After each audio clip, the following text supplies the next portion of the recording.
ശ്രീകുമാറും ഭാര്യയും സുഹൃത്തും 2008 ജൂലൈയിൽ ന്യൂയോർക്കിൽ നിന്നും ഹൂസ്റ്റണിലേക്ക് നടത്തിയ യാത്രയ്ക്കിടെയാണ് കേസിന് ആസ്പദമായ സംഭവം നടന്നത്.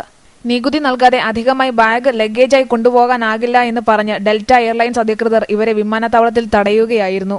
എന്നാൽ നിയമപരമായി നികുതി അടയ്ക്കാതെ അന്താരാഷ്ട്ര യാത്രക്കാർക്ക് 2 ബാഗുകൾ ലഗേജായി കൊണ്ടുപോകാം. വിമാന കമ്പനി ഈ വാദം നിരാകരിക്കുകയും 3 ബാഗുകൾക്ക് $70 വീതം അധിക നികുതി ഇവരിൽ നിന്ന് ഈടാക്കുകയും ചെയ്തു. ഈ സാധാരണ ഇന്റർനാഷണൽ യാത്രക്കാർക്ക് ഹാൻഡ് ബാഗ് ഒരെണ്ണവും കൂടാതെ ഡ്യൂട്ടി അടിക്കുന്ന ലഗേജ് ബാഗ് 2 എണ്ണമാണ് കൊണ്ടുപോകുന്നത്. പക്ഷെ അന്ന് അവർ പറഞ്ഞു ഇത് സെക്കൻഡ് ലഗേജ് ബാഗ് അലൗഡ് അല്ല. ചെലവ് ചുരുക്കലിൻ്റെ ഭാഗമായിട്ട് സെക്കൻഡ് ലഗേജിന് ഫീസ് ഈടാക്കാൻ അവർ തീരുമാനിച്ചിരുന്നു. നമുക്ക് ഇന്റർനാഷണൽ യാത്രക്കാർക്ക് അത് ബാധകമല്ല. അപ്പം ഞങ്ങളുടെ 3 പേരുടെയിലും ഓരോ സെക്കൻഡ് ലഗേജ് ഉണ്ട്. ഞാൻ പിന്നെ ക്രെഡിറ്റ് കാർഡ് വെച്ച പൈസ കൊടുത്തിട്ട് ഞാൻ ഹൂസ്റ്റണിലേക്ക് പോയി. വിമാന കമ്പനിയുടെ ഈ വാദം തിരുവനന്തപുരം ജില്ലാ ഉപഭോക്തൃ കോടതി തെറ്റാണെന്ന് കണ്ടെത്തി.